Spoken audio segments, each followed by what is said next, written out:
دوستو کیا حال ہے؟ بسم اللہ الرحمن الرحیم۔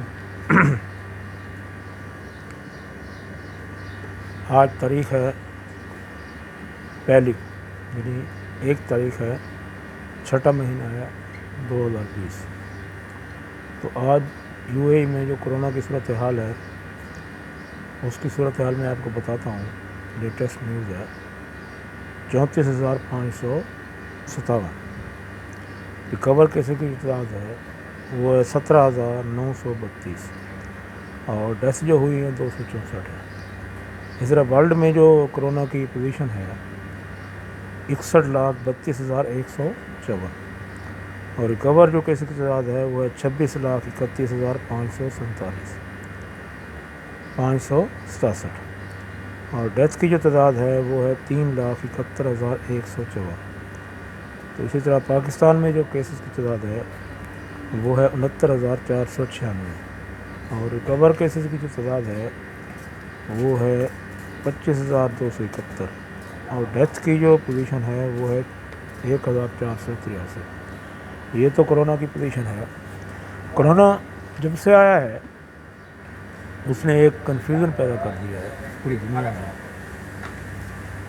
عوام کی سوچ بدل گئی ہے، ملکوں کے جو معاشی حالات ہیں وہ بھی بدل گئے ہیں، اور عوام کو کمروں میں بند کر دیا ہے، کام بند ہیں، تمام جو زندگی کی متحرک چیزیں ہیں وہ ساری کلوز ہو چکی ہیں۔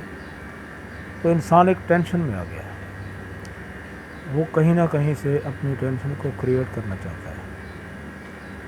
ابھی جیسے امریکہ جیسے بڑے ملک میں جب کرونا آیا تو لاکھوں کی تعداد میں مریض آئے، لاکھوں کی تعداد میں مرے، تو اس نے بھی انسانی زندگی کو ٹینشن دی، اور اس ٹینشن کے نتیجے میں ایک دل میں ایک لاوا ابھر رہا ہے، انسانی زندگی میں ایک لاوا ابھر رہا ہے، ایک گھٹن سی ہے۔ تو ہر آدمی اس گھٹن سے نکلنا چاہتا ہے، تو اس گھٹن سے نکلنے کا کوئی ذریعہ نہیں مل رہا ہے ان کو۔ لہذا ابھی جو امریکہ میں بات چلی ہے کہ ایک سیاہ فام کو پولیس والے نے مار دیا، یہ تو ایک عنوان تھا، یہ تو ایک بہانہ تھا نکلنے کا۔ جیسا کہ آپ کو معلوم ہے کہ امریکہ کی عوام کے پاس اسلحہ سب سے زیادہ ہے، یعنی لڑنے اور مرنے کی جو صلاحیت ہے اس میں سب سے زیادہ ہے۔ وہ قانون کا احترام بھی بہت اچھے طریقے سے کرتے ہیں، لیکن قانون کو ہاتھ میں بھی اچھے طریقے سے لیتے ہیں۔ پولیس کی تو یہ حالت ہے، وہ کسی بھی سیاہ فام کو تھوڑی سی غلطی پر بھی گولی مار دیتی ہے۔ اس کی پوزیشن یہ ہے کہ وہ یہ بہانہ بناتے ہیں کہ وہ اسلحہ نکال رہا تھا، وہ گولی چلا رہا تھا، پر اس لیے ہم نے اس کو مار دیا، لہٰذا اس بات کو نظر انداز کیا جاتا تھا۔ اب چونکہ عوام کو کمروں میں روموں میں بند کر دیا گیا تھا، ان کی ٹینشن کریٹ ہو رہی تھی، وہ ٹینشن بہت زیادہ بڑھ رہی تھی، جس سے ان کی لائف میں ایک تو یہ مجبوری تھی کہ وہ کرونا کی وجہ سے روم میں بیٹھے ہوئے تھے، دوسرا ان کے ذہن میں ایک ٹینشن تھی، ایک انتشار تھا، اور جو یہ بہانہ بن گیا اس کا سیاہ فام کا، اور اس انتشار کو، اس ٹینشن کو نکالنے کے لیے انہوں نے اب روڈوں پہ آ گئے ہیں۔ بہانہ تو وہی ہے، بلیک آدمی کو مارا گیا، سیاہ فام کو مارا گیا، اور پوری سیاہ فام آبادی جو ہے اس کے مقابلے میں کھڑی ہو گئی اور روڈوں پہ آ گئی۔ کہیں آگ لگ رہی ہے، کہیں ہنگامے پھوٹ پڑے ہیں، تو بہت سارے شہروں میں یہ ہنگامے پھوٹ پڑے ہیں، تو یہ ان ہنگاموں نے برطانیہ کو بھی اپنے لپیٹ میں لے لیا ہے۔ گو کہ وہاں پر کم ہیں، لیکن یو ایس اے میں سب سے زیادہ ہے، وہاں آگ بھی لگائی جا رہی ہے، بلڈنگ بھی توڑی جا رہی ہیں، مارکیٹوں کو بھی لوٹا جا رہا ہے، عوام بہت باہر آ چکی ہے، اور ٹرمپ صاحب نے یہ حکم دیا ہے کہ اگر آپ لوگ صحیح نہ ہوئے تو میں آرمی کو بلا لوں گا۔ آرمی جو ہوتا ہے وہ آخری آپشن ہوتا ہے، تو آرمی کا مطلب یہ نہیں ہوتا ہے وہ آرام سے کہے کہ جاؤ روم میں جاؤ، گھر میں جاؤ، نہیں، وہ جو ہی کوئی وائلیشن کرے گا اس کو گولی مار دے گی۔ اس کا مطلب یہ ہے کہ اس ملک میں ہنگامی صورتحال اور بڑھے گی، تو اور بڑھے گی تو پھر وہ وہاں کے جو دانش مند ہیں، وہاں کے جو بڑے بڑے لوگ ہیں، وہ سوچیں گے کہ اس کا کیا حل ہے۔ اس کا حل صاف ظاہر یہی نکلے گا کہ ان لوگوں کو تحفظ دیا جائے، اور ان کے لیے قوانین بنائے جائے. وہ پھر قوانین بنائیں گے ان لوگوں کو تحفظ دینے کے لیے. اور اس سے ایک چیز ہوگی کہ پچھلے کئی مہینوں سے 80 لاکھ آبادی جو کرفیو کے اندر رہ رہی ہے، مسلم آبادی کشمیر میں، اس کا عنوان بھی سامنے آئے گا. اس کی صورتحال کو سامنے رکھتے ہوئے لوگ سوچیں گے کہ ان کے ساتھ جو اتنا بڑا ظلم ہو رہا ہے آج ہمارے ساتھ بھی وہی ہو رہا ہے. تو اللہ تعالیٰ امیر کو اور غریب کو دونوں کو اس لیے آزماتا ہے. غریب کو بھوک دے کر آزماتا ہے کہ وہ میرا شکر ادا کرتا ہے کہ نہیں. امیر کو دولت دے کر آزماتا ہے کہ وہ میرے راستے پر خرچ کرتا ہے کہ نہیں. اگر وہ تکبر میں چلا جاتا ہے، اگر وہ اپنی دولت کا غلط استعمال کرتا ہے، طاقت کا غلط استعمال کرتا ہے، تو پھر اس کو بھی اللہ تعالیٰ زیرو کرنا چاہتا ہے اور وہ زیرو ہو جاتا ہے. آپ نے رشیا کا دیکھ لیا حال، امریکہ کا دیکھ لیا، بڑی بڑی جو ترقی یافتہ ممالک تھے ان کا بھی حال دیکھ لیا. تو یہ مکافات عمل ہے، دنیا کا جو یہ عمل ہے مکافات عمل ہے.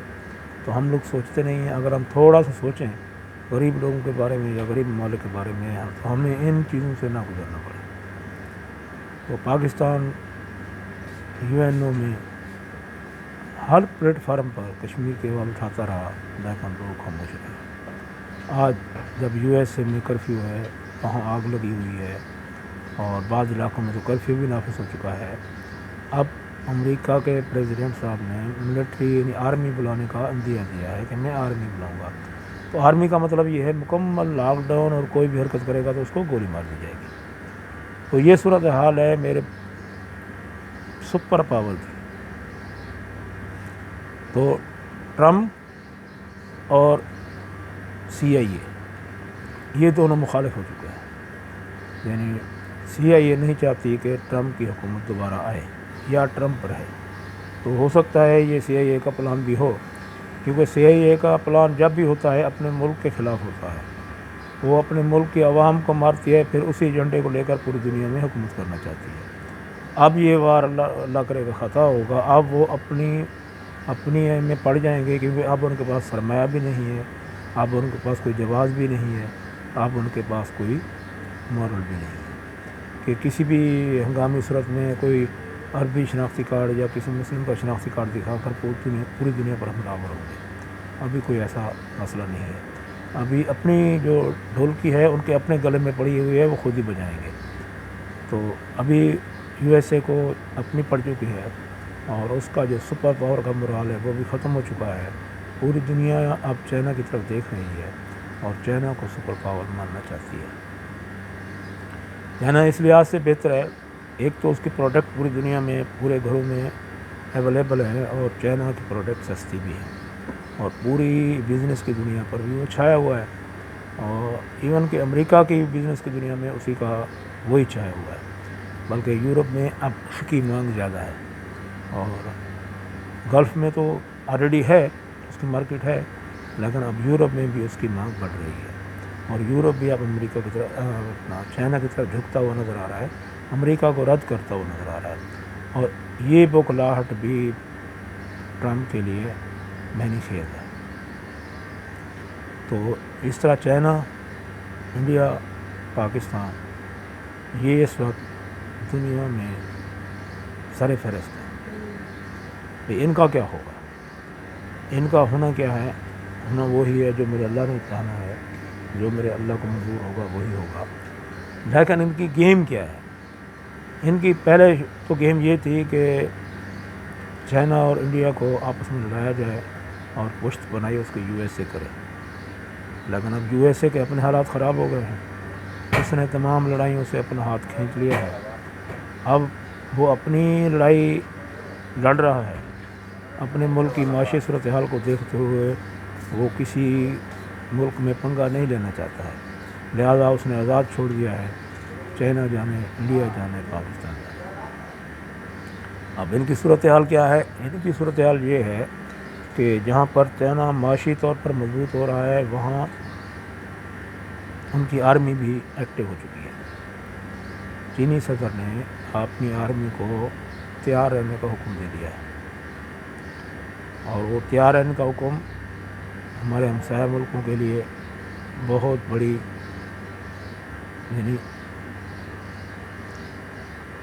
جسے ہم کہہ لیں کہ بہت بڑی خبر ہے یا بہت بڑی ایک چنوتی ہے، یہ ہم کہہ سکتے ہیں، ان کو سوچنا چاہیے کہ چائنا نے اتنا بڑا آرڈر کیسے دیا ہے۔ پہلے تو کبھی چائنا کی آرمی کو اس نے کبھی کہا ہی نہیں تھا کہ، کیونکہ چائنا وار کم کرتا ہے، معاشی وار زیادہ کرتا ہے، کیونکہ وہ معاشی طور پر مستحکم کنٹری ہے، معاشی طور پر بہت خوشحال کنٹری ہے، اس لیے وہ معاشی وار زیادہ کرتا ہے، جس طرح اس نے آسٹریلیا کے ساتھ کیا۔ آسٹریلیا کے ساتھ یہ کیا، آسٹریلیا کی جتنی پروڈکٹ تھیں وہ جو چائنا میں جاتی تھیں، تو ان کا جو ٹیکس کا ریشو ہے وہ بڑھا دیا ہے، اور آٹومیٹک لوگوں نے وہ خریدنا کم کر دیا۔ یہ تو ہے چائنا کی جنگ کی پوزیشن۔ چائنا پہلے معاشی جنگ کرتا ہے، جب وہ معاشی جنگ دیکھتا ہے کہ وہاں معاشی جنگ نہیں ہو رہی ہے یا معیشت کا کاروبار نہیں چل رہا ہے، تو پھر وہ اپنی آرمی اتارتا ہے، کیونکہ ہمسائے کو مارنا آسان ہے، جو دور بیٹھا دشمن ہے اس کو مارنا بہت مشکل ہے۔ لہذا اس نے دیکھا کہ یہ میرا ہمسایہ ہو کر میری دشمنی کر رہا ہے، میرے خلاف جا رہا ہے، تو پہلے اس کو پکڑو۔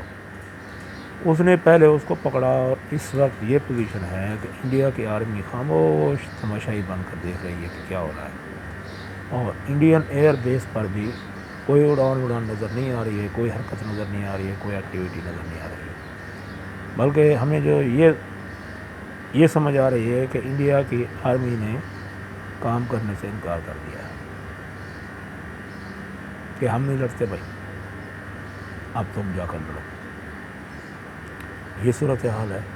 یہ حضرت موسیٰ اسلام کی قوم کا ایک واقعہ ہے، اس میں بھی یہی کہا گیا ہے، تم لڑو اور تمہارا خدا لڑے، ہم نہیں لڑتے۔ اور یہاں بھی یہی صورتحال ہے کہ اب آرمی نے سب نے کہہ دیا ہے مودی لڑو، اور مودی کبھی نہ لڑے، ہم نہیں لڑتے۔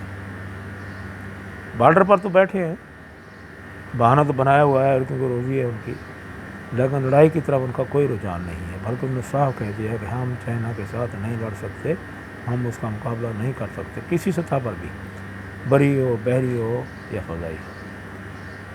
فضا میں تو اس کے جہاز اڑتے ہی گر جاتے ہیں، یہ تو تجربہ ہو چکا ہے، کشمیر میں بھی ہوا ہے، پاکستان کے ساتھ بھی ہوا ہے، اور بعض اوقات اپنے جہاز کو ٹارگٹ کر کے مار دیتے ہیں، تو یہ تجربات بھی ہو چکے ہیں انڈین آرمی میں۔ ادھر نیپال نے بھی تھوڑا بہت سر اٹھانا شروع کیا ہے، تو گو کہ نیپال کے پاس اتنی بڑی آرمی نہیں ہے، لیکن پھر بھی اس نے بولا تو ہے۔ یہ صورتحال ہے، اور ہمارا دشمن یہ کوشش کر رہا ہے کہ اس کو پاکستان کو اس جنگ میں گھسیٹ کے لے آئے، لیکن پاکستان فی الحال محتاط ہے۔ تیاری تو کمپلیٹ ہے، اس نے اپنے گلگت بلتستان میں اپنی فوج بھی اتار دی ہے، اپنی فوجیں بھی تیار کر لی ہیں، بالکل الرٹ بیٹھا ہے، ہر قسم کی حرکت کو دیکھ رہا ہے، لیکن وہ جنگ نہیں کرنا چاہتا، صرف دشمن کو یہ دکھانا چاہتا ہے کہ میں تیار ہوں۔ اگر دشمن تھوڑی سی بھی حرکت کرے گا اس کا 4 گنا زیادہ جواب دیا جائے گا۔ انڈیا کی یہ کوشش ہے کہ وہ کسی نہ کسی طریقے سے پاکستان کو گھسیٹ لائے اور پھر بین الاقوامی طور پر شور مچائے۔ اب تو شور مچائے، کس کے آگے مچائے گا؟ مچا لے شور، کہاں مچائے گا؟ کس کے آگے مچائے گا؟ چائنا اس کی سنتا نہیں ہے، یو ایس اے نے اس کو ریفیوز کر دیا ہے، بلکہ انڈیا کے خلاف ہو گیا۔ اب وہ کس کے آگے شور مچائے گا؟ اپنی عوام کے آگے۔ عوام کو اس نے پہلے گتھم گتھا کیا ہوا ہے، مسلم کو عیسائی سے، عیسائی کو مسلم سے، ہندو کو تمام کمیونٹی سے اس نے لڑا دیا ہے۔ جب یہ صورتحال ہے ملک کی، اور وہ جنگ کیسے کرے گا اور کیسے جیتے گا؟ جنگ تب جیتی جاتی ہے جب عوام ایک ہو، قوم ایک ہو، اور فوج میں لڑائی کا جذبہ بھی ہو۔ یہ تینوں چیزیں اب انڈین آرمی میں نہیں ہیں، قوم میں بھی نہیں ہے۔ مسلم ہندو کا ساتھ نہیں دے رہا ہے، ہندو مسلم کا ساتھ نہیں دے رہا ہے، بلکہ ہندو دیش کا جو نظریہ ہے وہ پنپ رہا ہے، یعنی یہ صرف ہندوؤں کا دیش ہے، نہ عیسائی کا ہے نہ مسلم کا ہے۔ تو یہ چیز اس ملک میں نفاق پیدا کرنے کے لیے کافی ہے۔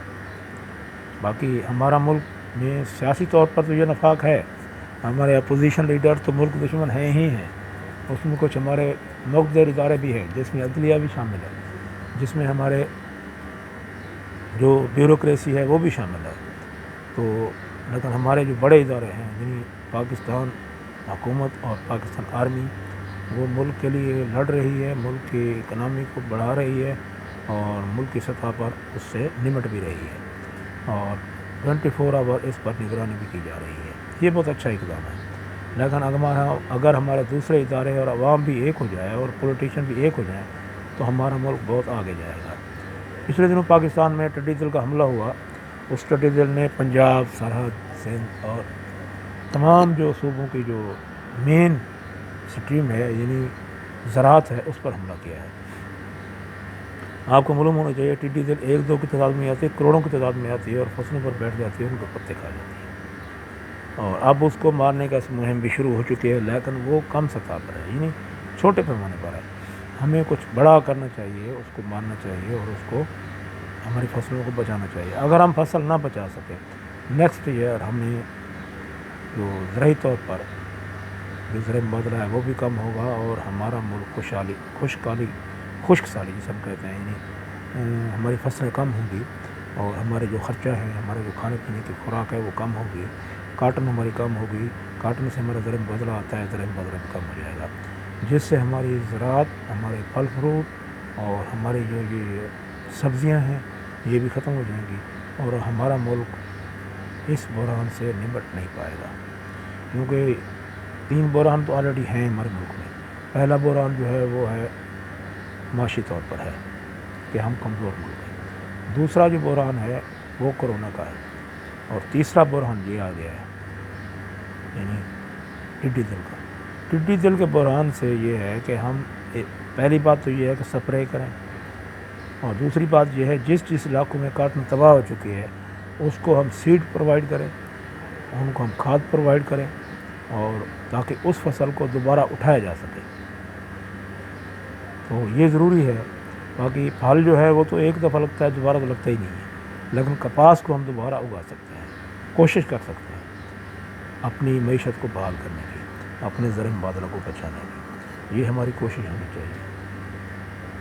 دوسری بات یہ ہے کہ جب ہم کمروں میں بند ہوتے ہیں یعنی ہم لاک ڈاؤن میں چلے جاتے ہیں، اس میں پہلی بات تو یہ ہے کہ ہم معاشی طور پر کمزور ہو جاتے ہیں. جہاں ہماری معیشت پر اس کا اثر ہوتا ہے وہیں ہماری جو ٹینشن جو ہے وہ کریٹ ہوتی ہے. اس ٹینشن کو قابو کرنا بہت مشکل ہے. کیوں؟ بچہ دودھ مانگتا ہے، بیوی خرچہ مانگتی ہے، تو ان دونوں کو ہم جواب نہیں دے سکتے. ان 2 بچے کو نہیں دے سکتے، ہم دودھ نہیں دے سکتے آپ کو، اور بیوی کو یہ بھی نہیں کہہ سکتے ہم خرچہ نہیں دے سکتے. ماں بہن جو فرمائش کرتی ہے اس کو بھی ہم جواب نہیں دے سکتے. تو اس کا جو اثر ہوتا ہے وہ ہمارے ذہنوں پر ہوتا ہے اور ہمارے ذہن جو ہے اس وقت بالکل شل ہو چکے ہیں. ہم یہ سوچتے ہیں کہ بس کسی سے لڑ پڑے، اور اس میں ہم ڈاکٹروں سے بھی لڑ سکتے ہیں، گورنمنٹ سے بھی لڑ سکتے ہیں اور روڈوں پر بھی آ سکتے ہیں. تو لہٰذا اس ٹینشن کو کم کیا جائے. کرونا کے بارے میں اچھی سی معلومات جو ہیں، انفارمیشن ہے، وہ عوام تک پہنچائی جائے اور اس ٹینشن کو کریٹ کرنے کے لیے میڈیا کو تھوڑا کنٹرول کیا جائے. تو سب سے اہم چیز جو میڈیا ہے یہ صبح شام ہمارے ہاتھ میں ہے اور ہم وہ جو خبریں سنتے ہیں کرونا کی اور دوسری خبریں سنتے ہیں. اب نارملی طور پر دیکھا جائے 200 مریض تو ڈیلی ہے، یعنی 200 آدمی تو ڈیلی مرتا ہی ہے نارمل موت سے پاکستان میں، اور اس کی تعداد نہیں بتائی جاتی ہے بلکہ اس کو بھی کرونا میں شامل کیا جاتا ہے. پچھلے 24 گھنٹے میں ہمارے ملک کی جو ڈیتھ کی تعداد ہے وہ 88 ہے، یعنی بہت ہے. یہ تعداد 24 گھنٹے کے لحاظ سے یہ بہت ہے. پہلے خبروں میں ہم سنتے آ رہے تھے کہ جون جولائی میں ہم یہ پیک پر چلا جائے گا. ابھی ہم چونکہ کرونا کے سلسلے میں پیک پر جا رہے ہیں لیکن وہاں کچھ افواہیں بھی جنم لے رہی ہیں. ان افواہوں کو کنٹرول کیا جائے، ان افواہوں پر نظر رکھی جائے اور دوسرا جو عوام کی ٹینشن ہے اس کو کم کیا جائے اور کرونا کے بارے میں صحیح خبریں عوام کو فراہم کی جائیں. کرونا ہے کیا اس کے بارے میں معلومات دی جائیں اور ہسپتالوں میں جو حشر ہو رہا ہے ان کو کنٹرول کیا جائے اور ہسپتالوں کو بہتر کیا جائے اور مریضوں کی برابر دیکھ بھال کی جائے. اور یہ جو ذہن میں باتیں ابھر رہی ہیں کرونا کچھ بھی نہیں ہے، اس کا بھی جواب ڈھونڈا جائے. کرونا کیا ہے، کیسے ہے، کیوں ہے. تو اس کے بارے میں بھی واضح طور پر ڈاکٹروں کے پینل بلائے جائیں، عوام کے کچھ ذہین لوگ ہیں ان کو بلایا جائے تاکہ عوام کو معلومات فراہم کی جائیں کہ ہم کیا کر رہے ہیں اور کورونا کیا چیز ہے. عوام کو آگاہی نہ ہونے کی وجہ سے یہ سارا پینک پھیل رہا ہے. تو عوام کو آگاہی ہوگی تو بہتر ہوگا. لیکن عوام کو آگاہی کیسے دینا ہے؟ عوام کو ہم نے لوکل جو ہمارے لیڈر ہیں، لوکل جو ہمارے وڈیرے ہیں، لوکل جو ہمارے اداروں کے سربراہ ہیں، ان کے ذریعے جو آگاہی دی جائے. ہم کیا کرتے ہیں، ایک منسٹر کو بٹھا دیتے ہیں، وہ منسٹر اپنی لینگویج میں بات کرتا ہے، لوکل لینگویج میں بات نہیں کرتا ہے. اگر کوئی لوکل آدمی ہوگا، لوکل آدمیوں کی بات زیادہ سنتی ہے عوام، تو وہ اپنے علاقوں میں جا کر عوام کو سمجھائیں اس کے بارے میں اور گائیڈ لائن دیں. باقی اس پہنے کو جتنا پھیلائیں گے اتنا آپ مشکل میں جائیں گے. بڑے سے بڑے ملکوں میں یہ حال ہے. یعنی امریکہ میں اسی کرونا کی وجہ سے عوام کو ٹینشن تھی، اس ٹینشن کو اس نے ریلیز کرنے کے لیے یہ کام ڈھونڈا ہے کہ وہ روڈوں پہ آ گئے ہیں اور ہنگامے پھوٹ پڑے ہیں اور توڑ پھوڑ اور آگ لگائی جا رہی ہے اپنی عمارتوں کو. تو یہ کام ہمارے ایشیا میں بھی ہو سکتا ہے کیونکہ عوام ٹینشن میں ہے، وہ ٹینشن میں کچھ بھی کر سکتی ہے. ٹھیک ہے، تو اسی ٹینشن کو کم کرنے کے لیے میں آپ لوگوں سے گزارش کروں گا کہ آپ جو ملک کے مقتدر ادارے ہیں ان کو ان باتوں پر توجہ دینی چاہیے. یہ نہیں کرنا چاہیے ایک دوسرے کی ٹانگ کھینچیں، بلکہ ان مسائل کو سلجھانے کی کوشش کرنی چاہیے. ہمارے اوپر جو 3 بحران آئے ہیں ان کو حل کرنے کی کوئی اچھی تدبیر سوچنی چاہیے. بلکہ اس سے کیا ہوگا، آپ اچھی تدبیر دیں گے، عوام اس کو سمجھے گی. عوام آپ کی ہر بات سنتی ہے، سمجھتی ہے اور ہر بات کو توجہ دیتی ہے. لیکن جب آپ عوام کے خلاف جاتے ہیں، اس پر زبردستی کرتے ہیں، تو پھر عوام کے دل میں آپ کے خلاف نفرت پیدا ہو جاتی ہے. اس نفرت کو ختم کرنے کے لیے ضروری ہے کہ ہم نفرت پیدا نہ کریں، بلکہ عوام کے دل میں محبت اور ہمدردی پیدا کریں، تاکہ آپ کے بارے میں عوام کے دل میں ہمدردی ہو اور ہمدردی دکھائیں. تو اسی طرح ہم جو باہر بیٹھے ہوئے ہمارے لیے بھی کچھ سوچیں. ہم بھی آپ کے بارے میں یا گورنمنٹ کے بارے میں اچھا سوچیں، پاکستان کے بارے میں اچھا سوچیں. ہم ساری زندگی یہاں کماتے رہے ہیں، پاکستان میں پیسہ بیچتے رہے ہیں، جس سے ہمارا زر مبادلہ بڑھتا رہا ہے. اور آج ہمیں اگر ملک کی ضرورت پڑی ہے، ملک کے اداروں کی ضرورت پڑی ہے، تو وہ پیٹھ نہ دکھائیں اور صرف پاکستانی کے لیے کچھ کریں، تو یہ بہتر ہوگا. باقی انڈیا، چائنا، پاکستان، امریکہ، یہ تو سسٹم چلتا رہے گا.